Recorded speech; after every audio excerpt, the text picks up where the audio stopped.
What's going on, collectors? In this video I went to a flea market and came back with some stuff, so stay tuned.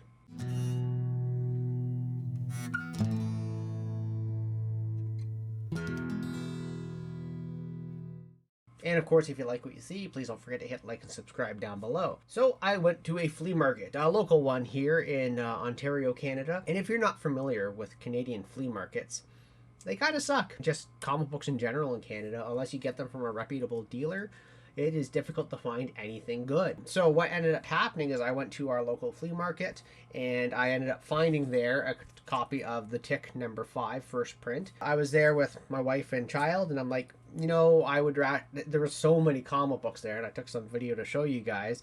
There were so many books there. I was like, I need to spend a few hours to see, because not that the Tick number 5 is a rare book by any means, but to have obscure stuff, obscure air quotes here, like this in a flea market in Ontario, Canada, it's kind of unusual. So I was like, I'm gonna go a deep dive and spend a few hours there.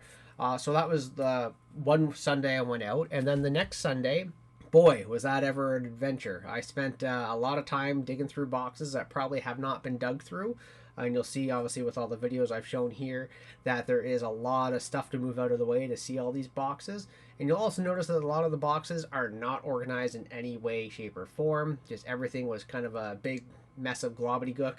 And it was difficult to really navigate everything. So I didn't go through every single box that was there, but I did spend about maybe 2.5 hours going through many of the boxes. There was literally hundreds of long boxes at this flea market. But the thing with flea markets is that obviously people are looking for a deal, and obviously the dealers are, sometimes you get hoodwinked. So what ended up happening is, I found this Tick the first time I was there. And then the next time when I spent the few hours there, I really was doing some deep dives. And I was like, oh, let's check this very far back box that's underneath in the corner of this table and to see what was there. And I came across this other box, and you'll see there was probably, without exaggeration, about 40 to 50 copies of the Tick number 5. I went to the vendor like, hey, did you know you had... This is the week after I had purchased it, so I didn't buy it that week, and he didn't really remember me. And so I said to him, like, hey, did you know you had this box of, like, Tick number 5? There's tons of them here. Like, do you have any more Ticks? And he says, no, I don't have any more Ticks. He goes, yeah, what I do is I leave out a copy of the Tick number 5, and, I ask a high dollar value for it, and then once it's done, I pull out the other ones, and he's got to just bragging to me what he does, not knowing that he did that to me. And, $5 is definitely not a high price point for a book like that, and I did ask for a little bit of a better price, but he gave it to me. That's why I got it for the $5 too. But it was just, that's a little weird. He has all the right to do that, absolutely, but it was just kind of okay, sure.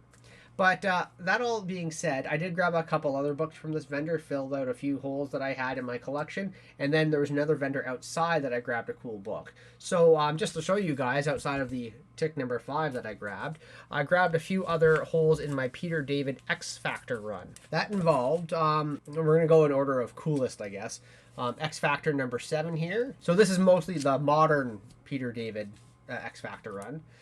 There we have issue 11. That's issue 12. And Peter David's X Factor run is so good, guys. Like, you should all read it. 21. There we have 23. It's 24. Yeah, it's 24.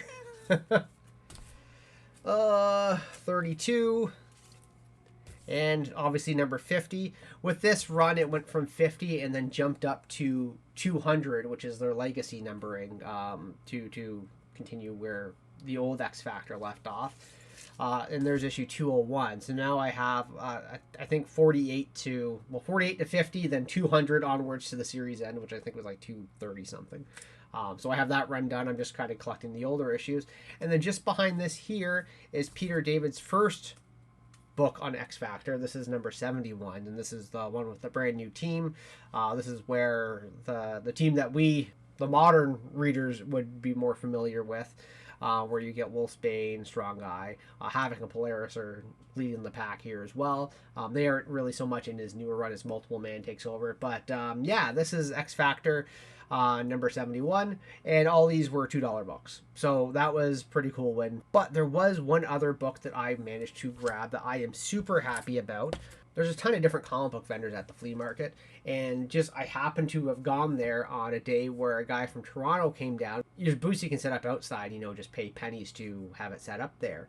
And the one outside ended up being just like 4 long boxes. This guy from Toronto decided to pop by and just see what he could sell. And while this book is not really worth that much, it means a lot to me, and it is the first print. It is Too Much Coffee Man #1, and this is by Shannon Wheeler. This is really the book that took off his comic book career. Shannon Wheeler usually does a lot of comic book, or a lot of cartoons for magazines like The New Yorker, but he ended up doing Too Much Coffee Man as well, and I thoroughly enjoy this series. And if you don't have the omnibus to it, that's a great way to start with the whole thing. But Too Much Coffee Man #1, this is, I would say it's about an 8. There's a little bit of spine ticks on the side here. It's a black cover, so those are terribly unforgiving. But this was just such a cool book to find. And again, in Canada, it's not common to find books like this unless you're at a convention, because these types of books just don't exist at local comic shops, and they're just difficult to come across. So the fact that I now have a Too Much Coffee Man #1 here is just very exciting for me. I'm super happy about it. And yeah, this is it's not so much a grail as it is so much a great independent comic book that is whose artwork and humor means a lot to me, and now I have where his origins are, so to speak, in this book. And the kicker is, if you looked in that video and I pause and zoom in a little bit on some of these, you'll see that some of the prices are really out to lunch. And I've mentioned this in a few videos before, especially my one about top 10 comic book collecting tips. You really need to do your research, or at least have an app like I use, the CLZ or CLZ app, that allows me to check values live on the spot. And I mean, you'll see that Rawhide Kid number 39 there, he was asking $80. It was not a mint condition book by any means. It's probably worth half of that, if not less. There was that Witchblade 185 there. That's like a $5 book, but now they're asking $40. That Sabretooth #1, it's not even like the other Sabretooth #1, the one with the red cover and that says his name on it. That's only like a couple dollar book. And then the X-Force #1 asking $15, still on the polybag. That millions of copies of that book around, asking $15 for that. Again, that's only a couple dollar book. And if you don't go to these flea markets with the knowledge that you need to have, it's an easy way to get swindled. Like, I could have paid $10 for that tick #5, and I didn't. But it's unfortunate that this type of stuff exists. But again, you're researching of comic books and knowing what you're doing before you get out there, or at least having an app or something to help you guide through prices, is very important when you have to deal with comic book dealers like this at flea markets. So that's it for this video. If you like what you see, please don't forget to hit like and subscribe down below. And see you guys in the next video. Thanks so much for watching.